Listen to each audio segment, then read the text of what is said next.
할렐루야, 오늘도 좋은 날입니다. 로마서 5장 12절에서 21절 말씀 묵상입니다. 오늘은 생명 안에서 왕노릇하라 라는 제목으로 말씀을 나누도록 하겠습니다. 인생을 살면서 깨닫게 되는 진리는 우리가 처한 환경은 대부분 자신의 결정과 상관없이 일방적으로 주어지는 것입니다. 한국에서 태어나서 한국 사람이 되고 미국에서 태어나서 미국 사람이 되는 것은 자신의 노력과 아무 관계가 없습니다. 자신의 노력과 관계없이 부잣집의 장손으로 태어나 저절로 부자가 되고 금수저가 되는 사람이 있습니다. 반면 가난한 집에 태어나서 죽자 사자 고생해도 그럭저럭 버티면서 살아가는 흙수저 출신도 있습니다. 즉 우리에게 주어진 환경들은 상당 부분 나와 전혀 관계없는 일에 뿌리를 두고 있습니다.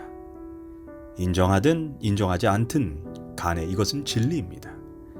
이 원리와 비슷하게 성경은 원죄의 교리를 설명합니다.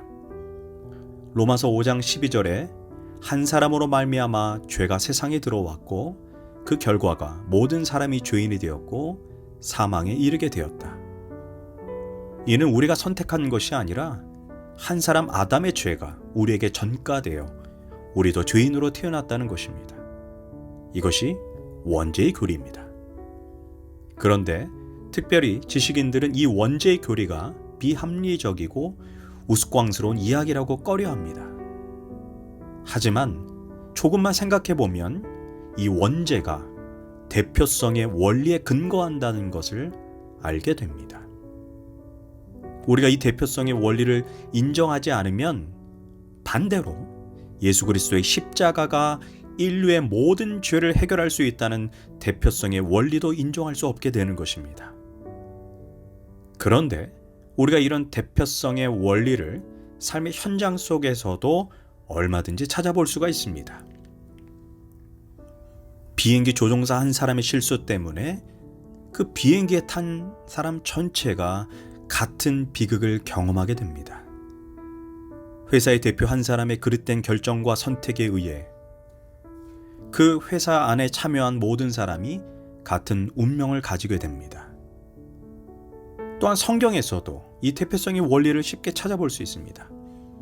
사도행전 10장에서 로마의 백부장 고넬료 한 사람이 회심을 이렇게 표현합니다. 그가 경건하여 온 지방과 더불어 하나님을 경외했다라고 말합니다. 고넬료 한 사람이 변화되었는데 그 한 사람을 통해 그의 가정, 친척, 종들까지 전부 하나님을 믿고 하나님을 경외하게 되는 놀라운 사건이 일어난 것입니다. 한 사람의 지도자, 한 사람의 지역장, 한 사람의 목장이 올바르게 서게 될 때 그 한 사람을 통해 공동체의 영적인 축복과 생명이 역사하고 그들 안으로 흘러들어가게 됩니다. 공동체 구성원들이 하나님을 경외하게 만들고 잃어버렸던 신앙을 다시 회복하게 하는 것입니다. 반면 한 사람의 지도자가 잘못 세워지면 공동체 구성원들이 그나마 가졌던 믿음까지 잃어버리게 하고 더 나아가 공동체를 분열하게 하고 어둠이 역사하게 합니다. 교회에서도 한 사람의 지도자가 영적으로 깨어있고 말씀대로 순종하고 은총의 포로가 되면 그와 함께하는 모든 성도가 다 은혜를 받습니다. 반면 지도자 한 사람이 타락하면 맹인이 맹인을 인도하는 꼴이 되어 함께 지옥의 문턱으로 데리고 가는 것입니다.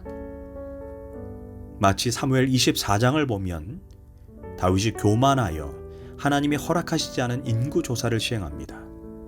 이 인구조사 때문에 하나님이 진노하셔서 하루아침에 7만 명이 죽게 됩니다. 다윗 한 사람의 불순종 때문에 너무나 많은 사람이 죽었습니다. 따라서 우리는 지도자를 위해서, 공동체 대표를 위해서 항시 기도해야 합니다.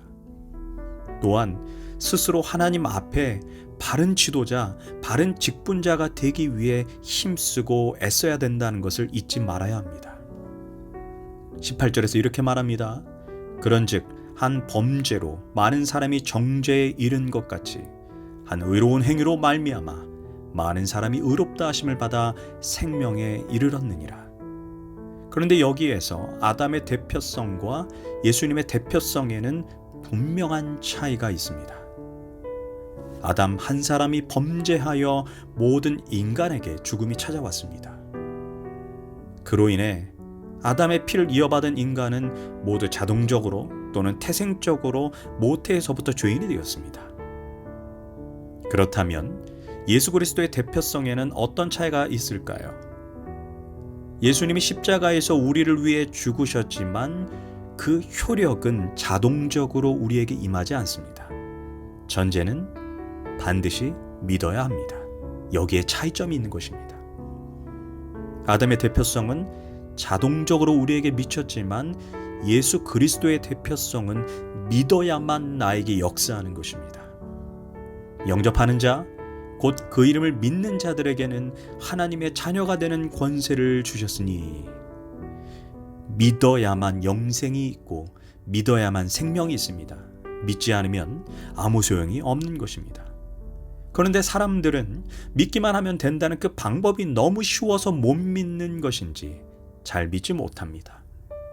마치 광야에서 노뱀을 쳐다보기만 하면 죽음에서 구원받을 수 있다는 그 쉬운 방법을 믿지 못해 안타깝게 죽어가고 있습니다. 따라서 우리는 국률한 마음을 마음에 품고 세상으로 나아가 단 한 생명이라도 복음을 전하는 것이 우리의 사명이요 본분임을 잊지 말아야 합니다. 그렇다면 십자가를 믿고 하나님의 자녀가 된 성도의 정체성에 대해 성경은 어떻게 말하고 있을까요? 이 부분이 가장 중요합니다. 17절을 보면 한 사람의 범죄로 말미암아 사망이 그 한 사람을 통하여 왕노릇하였은즉 더욱 은혜와 의의 선물을 넘치게 받은 자들은 한 분 예수 그리스도를 통하여, 이 부분이 중요합니다, 생명 안에서 왕노릇하리로다. 예수님을 믿기 전에는 사망이 우리의 삶에 왕노릇했지만 이제는 예수님의 은혜와 의가 우리에게 넘치게 임했기 때문에 이제 생명 안에서 왕노릇하게 되었습니다. 왕노릇이 무엇일까요? 바울의 시대의 왕은 모든 주권을 가지고 있었습니다. 왕은 사람을 죽이기도 했고 살리기도 했으며 왕이 말하고 선포하는 것이 곧 법이었습니다. 왕이 오늘부터 이 땅은 내 것이다 라고 선언하면 그것은 오늘부터 왕의 것입니다. 이제 예수 그리스도를 통해 하나님의 자녀가 된 사람이 그 왕과 같이 생명 안에서 왕노릇하게 되었다는 것입니다. 이 점을 우리는 각인하고 인식하고 있어야 합니다. 그런데 많은 성도가 아직도 생명 안에서 왕노릇한다는 사실을 모르고 사망의 종노릇하면서 능력 없는 신앙생활을 하고 있다는 것입니다. 사도행전 3장을 보십시오. 얼마나 담대합니까? 베드로와 요한은 성전 미문 앞에 앉아있는 안진뱅이에게 왕권을 가지고 이렇게 외쳤습니다. 은과 금은 내게 없거니와 내게 있는 것으로 내게 주노니 곧 나사렛 예수 그리스도 이름으로 걸으라. 그들은 일어나 걸으라고 사정하지 않았습니다. 그냥 선포했습니다. 우리도 이렇게 해야 합니다. 우리의 삶 가운데 시험과 환난이 있습니까? 예수 그리스도의 이름을 외치기 바랍니다. 예수 그리스도 이름으로 명하노니 내 삶의 모든 시험과 환난은 떠나갈지어다. 가정에 위기가 있다면 우리의 가정에 평안이 임할지어다. 질병 가운데 고통받는 지체들이 있다면 예수 그리스도의 이름으로 병마야 모두 다 물러갈지어다 라고 선포하며 왕권을 사용해야 합니다. 우리는 예수님 때문에 생명 안에서 왕노릇하는 권세를 받았습니다. 만약 왕이 왕노릇을 못하면 어떻게 됩니까? 주변의 악한 세력들에 의해 모함을 받거나 아니면 좌지우지되는 인생이 되는 것입니다. 성도들이여, 이 왕권을 누려야 합니다. 우리가 왕권을 누리지 못하면 사단이 우리를 속이고 우리 인생을 도둑질해 가는 것입니다. 기도하겠습니다. 주님 감사합니다. 주님이 죄악 가운데 멸망할 수밖에 없는 우리를 십자가에서 구원해 주셨고 더 나아가 우리에게 생명 안에서 왕노릇하게 했습니다.